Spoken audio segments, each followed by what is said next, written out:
বর্তমানে কেউ যদি আপনাকে বলে যে ৮০ বা ৯০ দশকে বাংলাদেশের ফুটবলের জনপ্রিয়তা ছিল ক্রিকেটের চেয়েও কয়েক গুণ বেশি, তাহলে আপনি হয়তো একটু অবাক হবেন।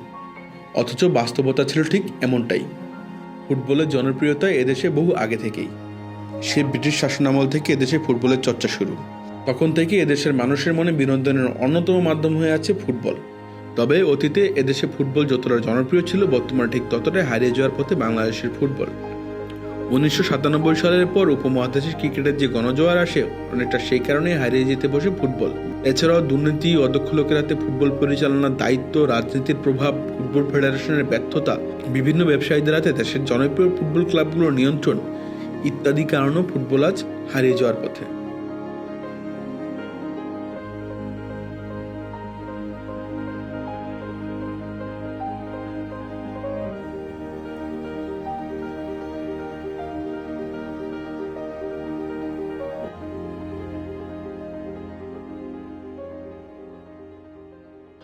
বিগত ১৬ থেকে ২০ বছরের ভিতরে যে ফুটবলটা যে জায়গায়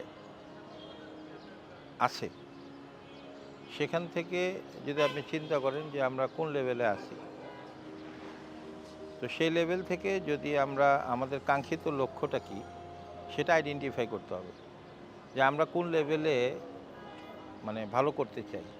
সেটা কি সাফ লেভেলে, সেটা কি এই দক্ষিণ এশিয়া কেন্দ্রিক, কোথায়? তো সেই গোল অনুযায়ী আমাদের যে প্ল্যানিং, সেই প্ল্যানিংয়ের আমি মানে বিগত দিনেও দেখছি অনেক ল্যাকিং, প্রপার প্ল্যানিং নাই, এবং সেই প্ল্যান অনুযায়ী যে কাজগুলো করা দরকার সেই কাজগুলো আলটিমেটলি হয় নাই। এবং এখন যারা আছেন বা এখন যারা নির্বাচিত হয়েছেন, তারা কতটুক এটা প্রপার ওয়েতে এই কাজগুলো করতে পারবেন, এ ব্যাপারেও আমি যথেষ্ট সন্দিহান। কারণ এখন পর্যন্ত এটার কোনো সুষ্ঠু রূপরেখা আমরা এখনও পাইনি। শুধু মুখে মুখে কিছু কথা শুনতে পাই যে বাংলাদেশের ফুটবলকে আমরা এগিয়ে নিয়ে যাব, বাট কোথায় নিয়ে যাবেন? What is your planning? সেই প্ল্যানটা কি আপনার প্রপার কিনা? আপনার বাংলাদেশের ফুটবল অসুস্থ। এই অসুস্থ ফুটবলকে সুস্থ করতে হলে আপনাকে প্রথমে জানতে হবে যে এর ট্রিটমেন্টটা কী বা প্রপার ট্রিটমেন্টটা কী। বাংলাদেশ ফুটবলে ৯০ দশক বা ৮০ দশকে যেই ফুটবলের স্ট্যান্ডার্ড ছিল, জনপ্রিয় ছিল ক্রিকেট আসার আগে, তো এই জনপ্রিয়তাটা নাই।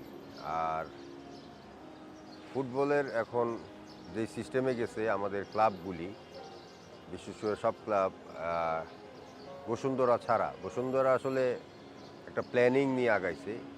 তো ওরা ফুটবলটারে যেইভাবে আধুনিকভাবে ওয়ার্ল্ডে এখন যেভাবে চলতেছে, তারা সেই সিস্টেমে গেছে। সব কিছুই প্রফেশনাল, তাদের নিজস্ব স্টেডিয়াম আছে, প্র্যাকটিস গ্রাউন্ড আছে, জিম আছে, এভরিথিং। আর আমাদের বাকি যে ৯টা-১০টা প্রিমিয়ার লিগের খেলা, ওইখানে ওদের কোনো প্ল্যানিং নাই। আমি ৫ বছর পরে মহরণরে কোন জায়গায় দেখতে চাই, বা আবনীরে কোন জায়গায় দেখতে চাই, রহমতগঞ্জের কোন জায়গায় দেখতে চাই, এইসব ছোট ক্লাবগুলির কোনো প্ল্যানিং নেই। এখানে যেমন আগের ক্লাব আছে ওয়ান্ডার্স, ভিক্টোরিয়া, ফকিরিয়াপুল, এদের কোনো প্ল্যানিং নাই। দল বদলের সময় আসবে, কেউ ভিক্ষা দিবে, আমার ভাষায় তারা ওই ক্লাব চালাবে। বাট এই ক্লাবের যদি পার্মানেন্ট ইনকাম না থাকে, আগামী বছর আমি মহাডন ক্লাবে চ্যাম্পিয়ন দেখতে চাই, বা ওয়ান্ডার্স ক্লাবরে সেকেন্ড বি লিগ থেকে ফার্স্ট সুপার বি লিগে আনতে চাই, ওই প্ল্যানিং আমাদের নাই। আমাদের এইসব ক্লাবগুলি চলে ডোনেশনের উপরে, কেউ ডোনেশন দিলে এই ক্লাবগুলি চলে। আর তারপরে যে ছোটো ক্লাবগুলি আছে, second B league, first division, second division, এইগুলি ক্লাবও আসলে পাড়ার লোকাল লোকরা কেউ যদি ডোনেশন দেয়, ওই ডোনেশনের উপরে ক্লাব চলে। তো সবগুলি ক্লাবেরই একটা প্ল্যানিং থাকতে হবে। আমার এই মান্থ ইয়ারলি 20 লাখ ইনকাম, এইটা ক্লাব দিয়ে আমি ক্লাব চালাবো, এরকম একটা পার্মানেন্ট কিছু ব্যবস্থা থাকতে হবে। তাইলেই আমাদের ঢাকার ফুটবল, বাংলাদেশের ফুটবল ডেভেলপ করবে। আসলে তখন ফুটবলে আবানি, মোহনবাগান, মুক্তিযোদ্ধা ব্রাদার্স ৪-৫টা টিম ভালো ছিল, এবং এই টিমগুলোর মধ্যে ম্যাক্সিমামই দেখা যাচ্ছে ন্যাশনাল লেভেল 4-5 করে প্লেয়ার থাকতো। আর এখনকার যে অবস্থা প্লেয়ারদের সেটা যাচ্ছে দেখা যাচ্ছে বসুন্ধরা ন্যাশনাল লেভেল প্লেয়ার যেন 15 জন নেওয়া যায়, দেখা যাচ্ছে আবানি 3 জন, মহারানা 1 জন, যার ফলে ভারসাম্য হয়ে যায়। বসুন্ধরা এককভাবে টিম করে ফেলায়, অন্য অন্য টিমগুলো হয় না।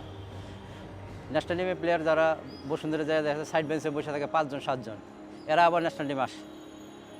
ন্যাশনাল টিমে যখন ডাক দেয় তখন আসে, কিন্তু ওদের তখন কিন্তু আর ফর্ম থাকে না, কারণ যখনই বেঞ্চে বসে থাকবে একটা প্লেয়ার রেগুলার যখন না খেলবে তখন কিন্তু তাদের অবস্থা ভালো হয় না, তার দেওয়ার মতন কিছু থাকে না। এরকম হয়ে আমাদের অনেক প্লেয়ারই শেষ হয়ে গেছে বসুন্ধরা দেওয়া। এটা আসলে আমি মনে করবো যে আগের যে প্লেয়াররা যে টাকার জন্য খেলতো না কোনো, যে আবানিতে খেলবো মনে করবো, আর এখনকার প্লেয়ার ম্যাক্সিমাম প্লেয়ারই টাকার জন্য খেলে, যে বসুন্ধরা বসে থাকি সমস্যা নেই, তো আমি তো টাকা পাইতেছি 1 কোটি টাকা 1.5 কোটি টাকা পাইতেছি। এই ডিফারেন্সটা ওদের মন মানসিকতাই আমাদের সাথে মিলে না। আপনি ফুটবল নিয়ে যখন চিন্তা করবেন, এই মুহূর্তে আপনাকে প্রথমেই চিন্তা করতে হবে আমাদের ফুটবলের আসলে সমস্যাটা কোথায়, আমাদের ফুটবলের বেসিক প্রবলেমগুলো কোথায়। আপনি যখন প্রবলেমগুলো আইডেন্টিফাই করতে পারবেন, অতঃপর আপনি তখন সমাধানের পথে যেতে পারবেন। আমি যদি আপনাকে ফুটবলের 5টা বেসিক প্রবলেম বলি, বা আপনি প্রথমে আমাদের ফুটবলের যেই সমস্যা সেটা হচ্ছে আমাদের ফুটবলের ম্যানেজারিয়াল সমস্যা। আমাদের ফুটবলে একটা প্রতিষ্ঠান, ফুটবল একটা অর্গানাইজেশন কীভাবে চলে? অর্গানাইজেশন চলে তার একটা অর্গানোগ্রাম দিয়ে। এই মুহূর্তে বাংলাদেশের যে ফুটবল ফেডারেশন বা বিএফএফ, সেটা ফিফার অধীনস্থ, এফসির অধীনস্থ। আমাদের এখানে ফুটবল স্ট্রাকচারটা কী হলো? আপনি জানেন একটা প্রতিষ্ঠানের বোর্ড অফ ডিরেক্টর আলাদা থাকে এবং প্রফেশনাল ম্যানেজমেন্ট আলাদা থাকে। আমাদের এখানে ফুটবলের বোর্ড অফ ডিরেক্টর আছে, নির্বাহী সদস্য আছে, 21 জনকে আমরা ভোট দিয়ে সিলেক্ট করি, কিন্তু এদের কাজ কিন্তু ফুটবল পরিচালনা করা না। এদের কাজ ফুটবলের ডেভেলপমেন্টের যে সিদ্ধান্তগুলো, ফুটবলের যে এই সিদ্ধান্তগুলো নেওয়া, বা ফুটবলের জন্য সরকারি বেসরকারি যে প্রতিষ্ঠান, যারা স্পন্সর আছে, যারা ফুটবলের প্রতি ইনভেস্ট করবে, তাদের সাথে কাজ করা হচ্ছে এদের কাজ। কিন্তু ফুটবলকে পরিচালনা করার জন্য একটা প্রফেশনাল ম্যানেজমেন্ট দরকার। বাংলাদেশে এখন অবধি ফুটবলে এই কাঠামোটা তৈরি হয়নি। আপনি যদি পৃথিবীর যেই দেশে চিন্তা করেন, আমি যদি ইংল্যান্ডের কথা বলি, ইংল্যান্ডের ফুটবল ফেডারেশন এফএ, ওদের ফুটবল ফেডারেশন ওরা পুরো বাংলাদেশ, পুরো পৃথিবী মানে ইংল্যান্ডের ফুটবল নিয়ে চিন্তা করে। কিন্তু ইংল্যান্ডের প্রতিটা লিগ, সেটা আপনি প্রিমিয়ার লিগ বলেন, সেটা আপনি যদি ওদের সেকেন্ড টায়ারের লিগ বলেন, থার্ড টায়ারের লিগ বলেন, প্রত্যেকটা লিগের জন্য একটা স্বতন্ত্র প্রতিষ্ঠান আছে, স্বতন্ত্র লোকজন আছে যারা ফুটবলে এক্সপার্ট। তারা ফুটবলে কি করে? তারা ফুটবলে রিসার্চ অ্যান্ড ডেভেলপ করে। একটা ফুটবলের কি একটা মৌসুম শেষে পরের মৌসুমে আপনি কোন ধরনের নতুনত্ব আনবেন, সেটা আপনার প্রযুক্তিগত নতুনত্ব আনতে পারেন, সেটা আপনি খেলার স্ট্রাকচারের নতুনত্ব আনতেন, সেগুলো নিয়ে কাজ করে। ওই প্রফেশনাল বডিটাই, প্রফেশনাল ম্যানেজমেন্টটা পুরো লিগটা পরিচালনা করবে। আর এই লিগটা পরিচালনা করার যে ডিসিশনগুলো, সেগুলো কিন্তু তাদের নীতি নির্ধারক বা নির্বাহী কমিটি বা বোর্ড অফ ডিরেক্টর নেয়। কিন্তু আমাদের বাংলাদেশে 1972 সালে বাংলাদেশ ফুটবল ফেডারেশন প্রতিষ্ঠিত হয়েছে। সেই হিসাবে প্রায় 52 বছর, কিন্তু আমরা এখনও সেই অ্যামেচার যুগে আছি। আমাদের ফুটবলে আমরা কীভাবে চালাচ্ছি? আমাদের ফুটবলে হয় রাজনৈতিক ব্যক্তিত্ব আসছে, হয় কোনো একজন বড় শিল্পপতি আসছে, কিন্তু ফুটবল নিয়ে যারা কাজ করবে এই টাইপের স্পেশালাইজড লোকজনকে আমরা এখনও পর্যন্ত ফুটবলে ব্যবহার করতে পারছি না। এটা তো বিগত দিনে আমরা যেটা দেখছি, এটা সম্পূর্ণভাবে রাজনীতিকরণই হয়েছে ফুটবলটা, বিশেষ করে সবগুলো স্পোর্টসেই। তো ক্রীড়াঙ্গনটা মানে এমনভাবে রাজনীতিকরণ হয়েছে, যেখানে মনে করেন যে কোনো ভালো অর্গানাইজার, প্লেয়ারদের মধ্যে যারা ভালো এক্স লিজেন্ড ফুটবলার, তাদেরকে মূল্যায়ন করা হয়নি, বিকজ অফ যে তারা একটা বিশেষ দলের ছিল না বিধান। তো ওই বিষয়গুলো বিগত দিনে আমরা যেটা দেখছি, আপনি দেখবেন এখনও এই যে 21 জনের যে কমিটি নির্বাচিত, এখানে খুব অল্প সংখ্যক, মানে খুব হাতে গোনা 3-4 জনকে যদি বাদ দেই, তাহলে দেখবেন যে বিগত দিনে যারা এই কমিটিতে ছিল তারাই আছে, এবং সেই কমিটির সাথে যারা বিভিন্নভাবে লিয়াজো করে বিগত দিনে কাজ করেছে, তারাই প্রায় 16 থেকে 17 জন এই কমিটির নির্বাচিত। তাহলে আপনি বিগত কমিটিতে যারা কাজ করতে পারে নাই বা করেন নাই বা ব্যর্থ, তারা এখন কি এমন আলাউদ্দিনের চেরাগ দিয়ে যে তারা পরিবর্তন করবে, আমি এটা খুব একটা আশাবাদী না। কোনো ডিস্ট্রিক্টে রেগুলার লিগ হয় না। ওখান থেকে তৃণমূলে যে খেলোয়াড় তৈরি হয়ে আসবে, তো ডিস্ট্রিক্টগুলিতে ফুটবল আর ক্রিকেটের একটা দ্বন্দ্বতে মাঠগুলি প্রতিটা ডিস্ট্রিক্টের মাঝখানে একটা পিচ থাকে এবং ওদের ওখানে রেগুলার যে লিগ হয়, আগে যেমন চিটাং লিগ খেলতাম, কুমিল্লা লিগ খেলতাম, খুলনা লিগ খেলতাম, রাজশাহী লিগ খেলতাম, ওই লিগগুলি 1 বছর হইলে আরেক 3 বছর হয় না, এইভাবে চলতেছে। ডিস্ট্রিক্ট থেকে প্লেয়ার আসা বন্ধ হয়ে গেছে। আর আমাদের যে বি লিগের কথা বলতেছি, আমাদের জাতীয় দল যে এই অবস্থা আসলে আমরা সাময়িক বেনিফিটের জন্য দেশটা ধ্বংস করে দিতেছি। সেটা হইলো ফরেন প্লেয়ার আমরা 6 জনরে অ্যালাউ করতেছি লিগে, 4 জন খেলতে পারবো, আবার এই বছর চেঞ্জিংও আরেকজন নামবো ফরেন প্লেয়ার। তো এখানে আমাদের এই ফরেন প্লেয়ার অ্যাটাকিং জোনে আসলাম ভাই, আলফাজ বা নিচে কাইসার হামিদ, জুয়েল রানা, মুন্না ভাই, এই ধরনের ডিফেন্ডার আসা বন্ধ হয়ে গেছে। এখন দেশের যে কোনো দেশের বাইরে যখন খেলতে যাই তখন তো আমার লোকাল প্রোডাক্ট, ওরা তো ইন্টারন্যাশনাল খেলার কোনো অভিজ্ঞতাই নাই। ওই ওই ওই ওদের পজিশনগুলি, স্ট্রাইকার পজিশনগুলি এবং ডিফেন্সের পজিশনগুলি সব ফরেন প্লেয়ার খেলতেছে। এখন যারা হয়েছে সাইড লাইনে বসে থাকে ওরা খেলতেছে বেস্ট 11-এ। এখানে আমরা দেশটা ধ্বংস করে দিয়েছি, ক্লাব বেনিফিটরা। আগে ক্লাব চিন্তা করতেছি, দেশ চিন্তা করতেছি না। ক্লাব লেভেলে যেতে হলে আপনার কোনো স্পোর্টসে ক্লাব লেভেলে যেতে হলে টাকা দিতে হয়।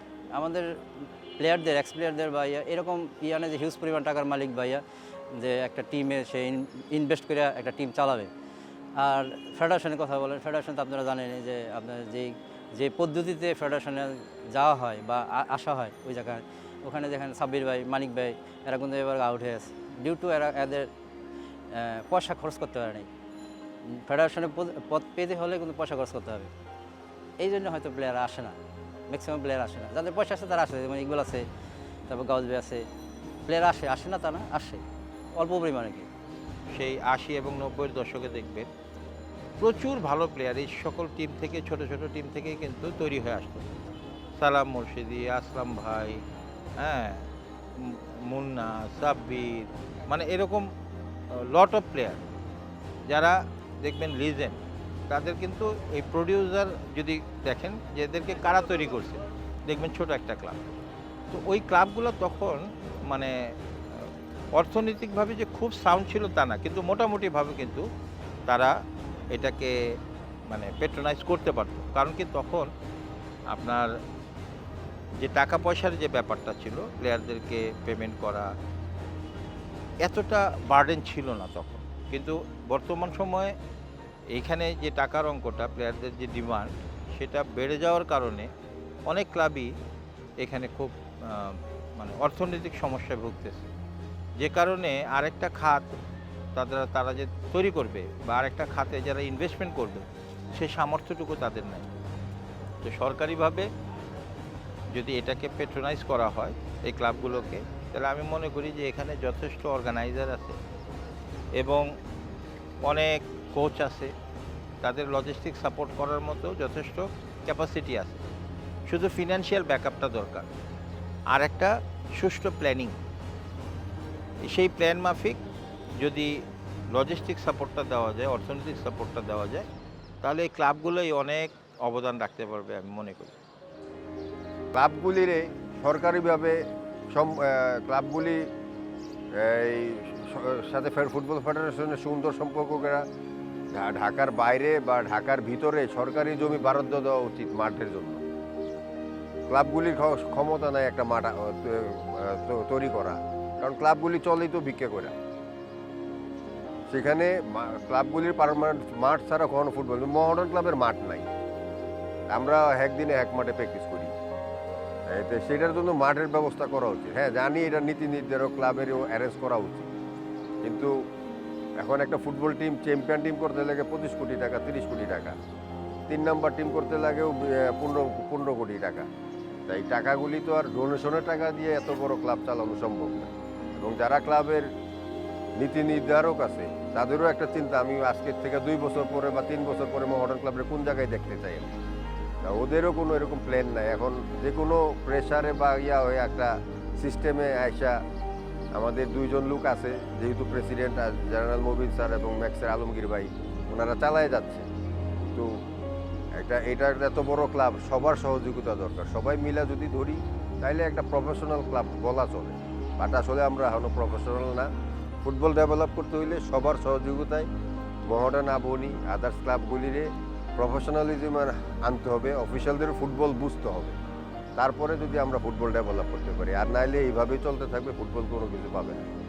পুরো পৃথিবীতে ফুটবল কিভাবে চলে, পৃথিবীর ফুটবল ফেডারেশনগুলো কিভাবে চলে? পুরো পৃথিবীতে ফুটবল চলে ক্লাব ওরিয়েন্টেড।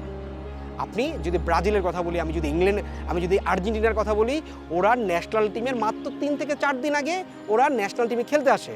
তাহলে বাকি ওদের খেলাগুলো কোথায় থাকে? ওদের খেলাগুলো বিভিন্ন ক্লাবে খেলে।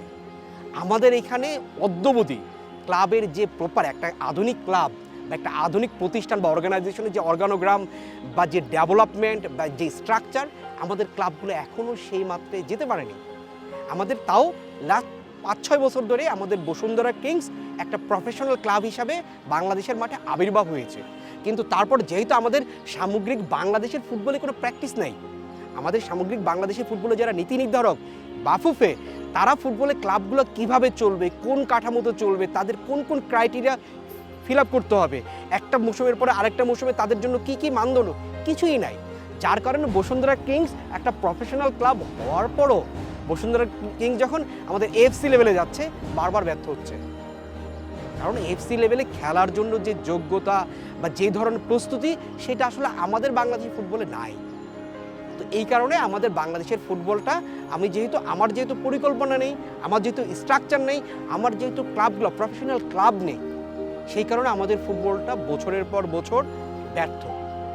আমি যদি বলি 2007 সালে যখন বাংলাদেশের ফুটবলের প্রফেশনাল লিগ চালু হয়, 2007 থেকে 2024 এই 16-17 বছরে আমরা কি ফুটবল আমরা লিগ খেলছি, আমাদের ফুটবলটা ঘরোয়া লিগ হচ্ছে, কিন্তু সেখান থেকে কিন্তু আমরা কিন্তু কোনো আউটস্ট্যান্ডিং খেলা, আমরা যদি এএফসি বলি, এফসির যদি এফসি লেভেলও না বলি, আমরা সাফের বাইরে এএফসি যে বাকি যে 4টা রিজিয়ন, সেই রিজিয়নই কিন্তু আমরা প্রতিনিধিত্ব করছি না।